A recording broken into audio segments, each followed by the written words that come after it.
Hello, World Wide Web. I'm Decker Shado, the internet personality who has the worst idea for projects to take on that aren't going to cause an incredible amount of stress and desires for self-harm. But on that note, let's continue our reading of The Predator Early Draft from April 2016 by Shane Black and Fred Decker.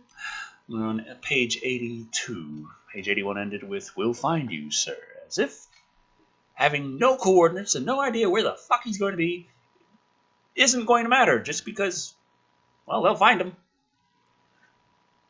McKenna nods, snaps back a salute, and with that the loonies disperse, grabbing weapons, disappearing in the woods. They know it's a snipe hunt, right? Rory observed this whole exchange and tentative voice. What's a snipe hunt? When you're chasing something you'll never find. Come on. They turn to make a run for it, get 5 yards before they're startled by the predator dog, gnarled stick clenched in its mandibles. Tries it might be adorable, it's one ugly motherfucker. As the helicopter grows louder, Casey makes frantic shooing motions, but the sniffer isn't taking the hint. She spies an errant grenade on the ground, just happen to have it, snatches it up and lobs it as far as she can into a ravine. The sniffer drops the wood and races after it, problem solved, except the Sikorsky is now circling the clearing. Godlike stabbing down! Time cut! Exterior clearing. The Sikorsky touching down. Loonies and sniffer long gone. Traeger steps down from the chopper, wind whipping. His men draw weapons on Williams and Cutter as... Whose idea was the jungle camo? McKenna glances at Rory, who shrugs. Told you so. Should have used woodland. Might as well have shot up the signal flare. He approaches Casey, regards her with a grin, then extends his open palm. After a beat, she stiffly hands him the vial.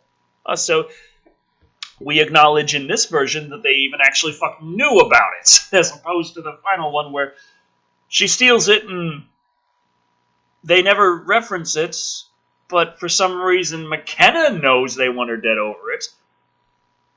But, yeah, whatever. There now, that wasn't so hard. His men rudely pat down McKenna and the others. Where is it? Where's what? The device. It goes... right in here. We threw it out of the RV. That thing has it. Traeger ponders. You know what I think? I think it's time for some robust discussion. McKenna's face crack!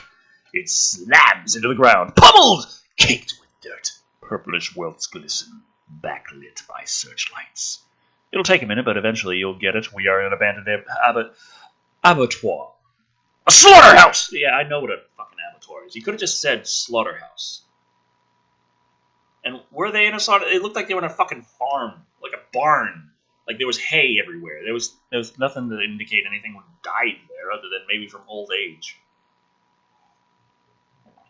Exterior holding pen night. McKenna on his knees. 2 black-clad mercs loom over him. But the slaughterhouse is a nice reference to Predator 2 because they did go to a slaughterhouse or at least a meat packing place, because that was one of the places that the Predator would frequent because, as Keyes put it, he has a thing for beef. And a taste for beef. Okay. Okay. McKenna on his knees. 2 black-clad mercs loom over him.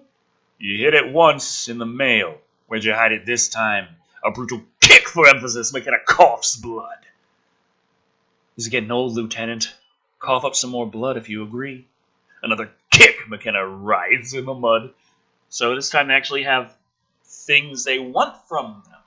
The location of the object that they don't have, but they think they have. As opposed to just liking to beat them, I guess? I don't know.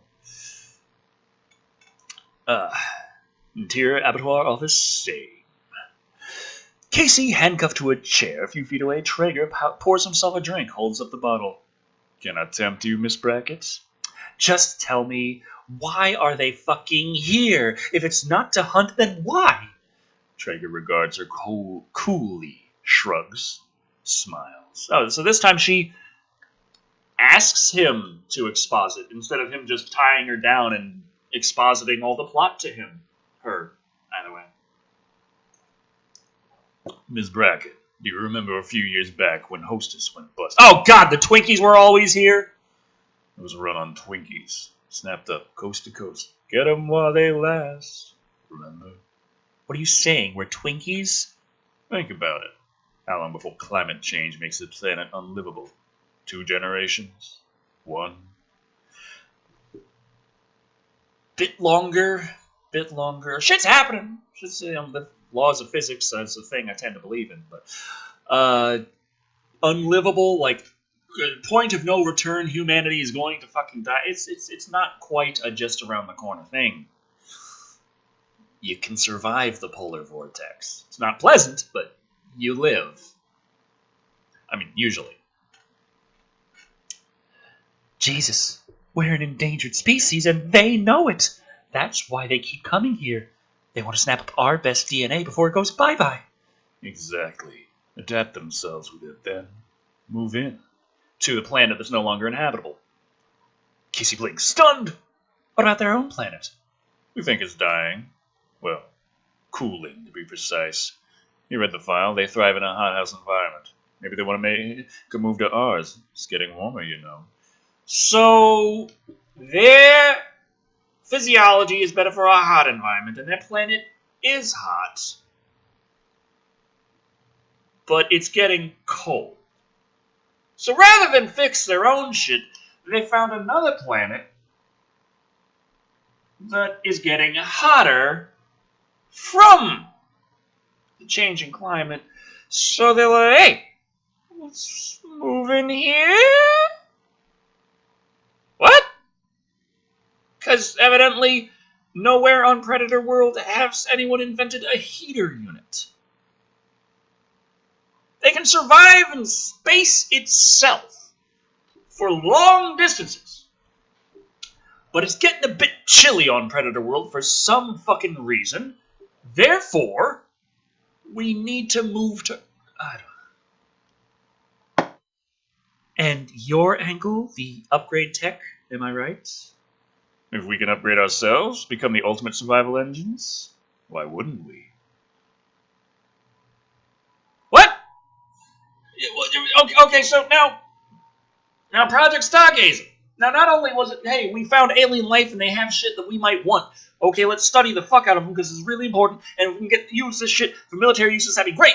Now, we've known all along about the upgrade stuff, even though it doesn't make any fucking sense on the road, and now we know about the upgrade shit, and we want the technology specifically to upgrade so that we can upgrade humanity for reasons. What? So, humans, predators are turning into humans, and humans are turning into predators. What? Casey looks sick to her stomach. How would you disseminate it? Who gets it? Whoever can afford it, of course. He grabs her by the hair, yanks tightly. Now something is on that hijacked ship, and I think you know what it is. What hijacked ship? The original Predator had its own ship, and it crashed, and then he set the self-destruct mechanism. And the upgrade Predator came down, and Rory fucked his ship, and it crashed. Unless you mean the hack was a hijack, but like no one like jumped onto the Predator ship, pushed the Predator out of the way, and took controls. That didn't fucking happen. Interior slaughterhouse night. A rail system circles the room with meat hooks on it. In one corner, a group of cryptographers study the familiar Predator hieroglyphs on a large dry erase board. Rory sits nearby drawing with crayons. A lone guard keeps watch on. Glances at Rory's drawing, says offhandedly, "What's that?" Rory shrugs, doesn't look up. Map. Map of what? Where the Ark is. Oh, he fucking calls it by the goddamn name Ark in this one. Because the fucking Ark. Love that name in any free fucking science fiction movie about aliens having shit. Aliens having shit that humans might find useful. It's the fucking Ark. Sorry, Tara. I'm sorry. I'm not angry at you. Don't worry. She's hiding under the bed now. The chatter in the room stops. All eyes on Rory. A cryptographer approaches him, slow, smiles tentatively, points at the drawing, says, you mind if I... Another shrug from Rory. Whatever. The cartographer takes the map to the team leader. So at least in this version, it's established that for some reason he just kind of has a thing where he just draws maps at random. Is like that would be very useful to the plots. But I mean, it happened before, so that at least does establish it in existing in the rules of the universe before it's really convenient for the plot. So that's better writing, but still kind of... Okay. Are you insane? He's a kid. A kid who had the biohelmet for 24 hours. Even if the ship is there, we still need a key to get in. The entry code's on the fucking key. He gestures at the dry erase board, dozens of attempts to translate the Predator language on the letters and numbers. That sequence could be 100 digits for all we know. 22. Every head in the room turns to. Pretty sure it's 22. You could hear a pin drop. Time cut minutes later. Same! Traeger approaches Rory, feigning nonchalance, attempts a paternal tone. Listen, you little shit!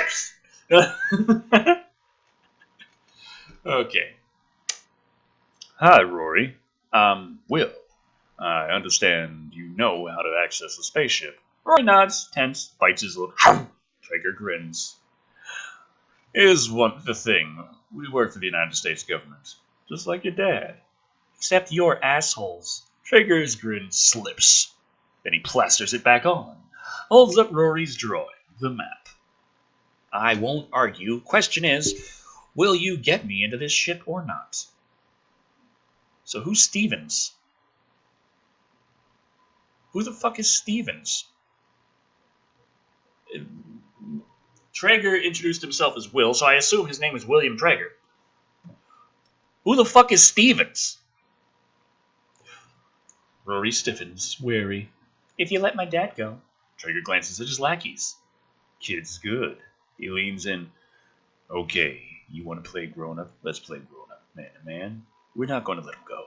Not until you give us what we want. But when you do, I promise he'll go back to the VA hospital where they will take good care of him. What if I don't tell you? Traeger shakes his head with disappointment. Tisk, tisk, tisk. Oh, now, Rory. I thought we were playing grown-up. Exterior, holding pen a few moments later. McKenna, face in the dirt, groggy, barely conscious, sees his POV, Rory, being dragged to a waiting Sikorsky. Fueled, blade spinning. McKenna starts to move when suddenly, off-screen voice, not so fast, slick, thwack, another kick to his gut, those fucking mercs. Standing over him, he watches helplessly as the chopper lifts off, whirls in the night sky as it does. One of the mercs draws his sidearm to end this, says to his buddy, golf tomorrow? Why not? McKenna sees what he's doing. Coughs. Ropey spits of blood. You know what burns me up? You never even read my file, did you? Mercs trade amused glances. Makes you think that... Because you're making plans for tomorrow. The merc's very amused by this. Worst part is you making me lie to my son. I really don't like to do that. What lie did you tell him? McKenna, face to camera, grins.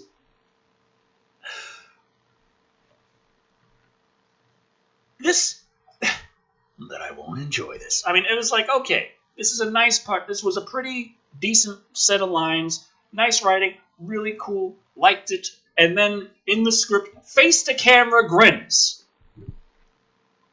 Fucking really? Ugh.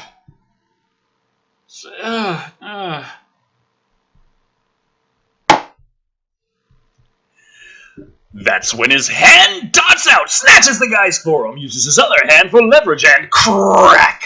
Smokes crack from the guy's hand. The merc screams at McKenna, snaps his forearm in an alarming angle, then grabs the man's gun and presses it into his eye. Blam! The merc drops with a thud as McKenna stands and levels a sidearm at the remaining merc, frozen in place, like the predator in the lab. He was playing possum.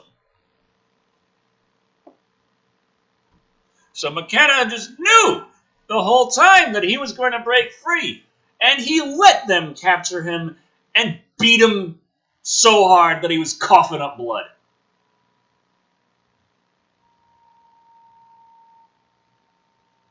Turn to the camera and smile.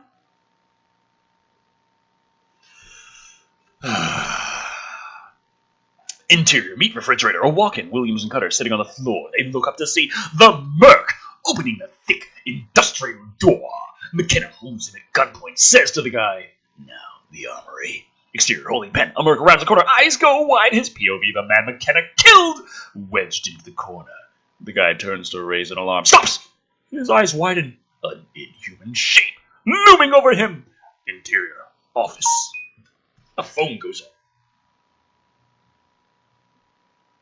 Oh no. Okay. Oh god, 4 minutes left. Let's keep going. Okay.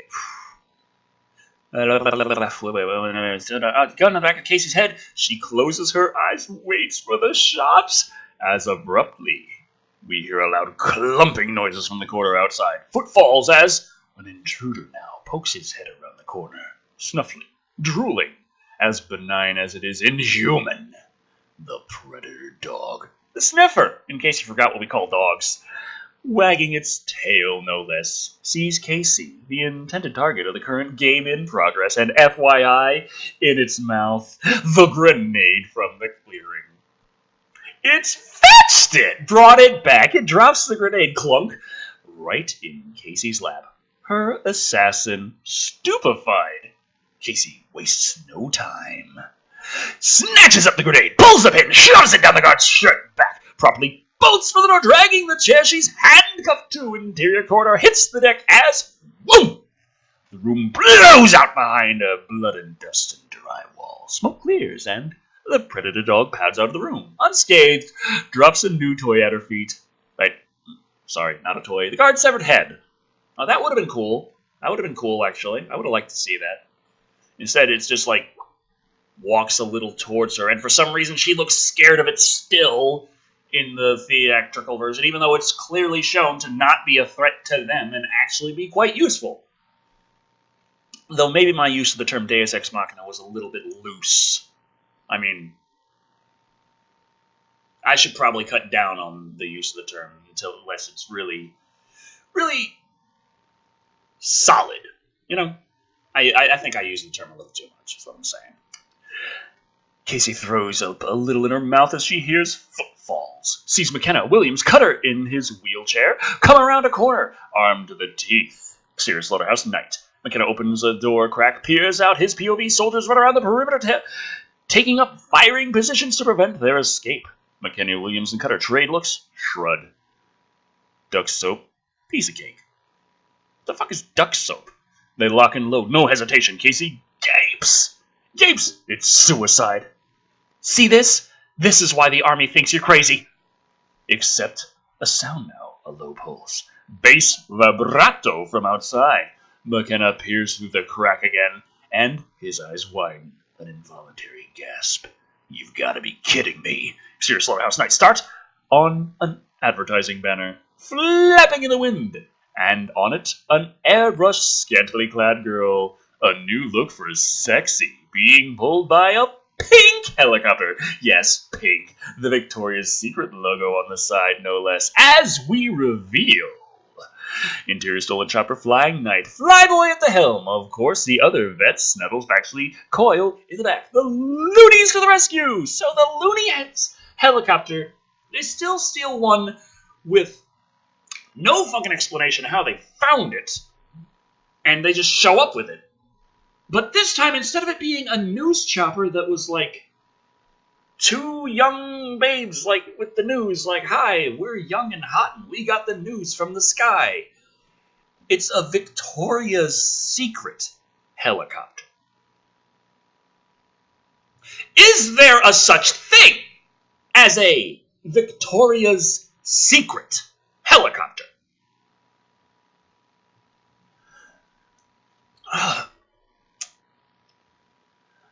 Exterior slaughterhouse at that moment as a pink copter lands unsteadily, and at the exit door, McKenna shoves it open, and our heroes run for it into the open. Guns blazing! Williams pushes a wheelchair at high speed, Cutter's M60 shattering as hot shell casings spit out the side at the stolen copter.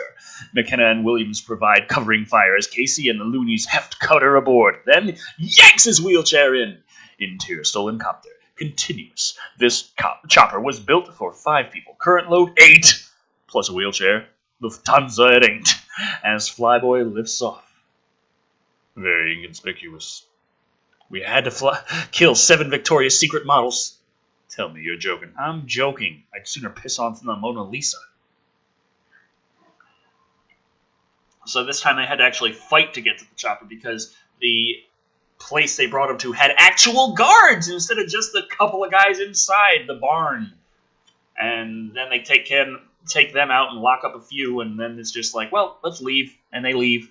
This time there's actually people, and then they have a little gunfight to try and get to the helicopter that is not really armored. It's just a helicopter, and it's for underwear. And they somehow manage to, and then they just fly away. I mean, I understand, small arms isn't really going to do that much to a helicopter, but once it's landed and stopped, I'm pretty sure a few 5.56 rounds can make their way through the windshield, killing the fuck out of the people driving. Just a thing. Covering fire is a thing, but, yeah. He throttles up, pulls up on the collective. Exterior slaughterhouse, series of shots night. As the copter rises, Burks open fire. Too little too late, interior stolen copter! Flyboy looks to McKenna for direction. You got a heading in mind, Lieutenant? Fuck it, I know. I don't even know how they found him. They still didn't fucking cover that. But I'm gonna be leaving this here. This has been even more of The Predator, a dramatic reading of the draft from April 26 fucking teen. By Shane Black and Fred Decker. It's depressing, and I need to stop for today. So, thank you all for watching. I'm Decker Shado. And remember, every company with enough money has its own helicopter. Why wouldn't it?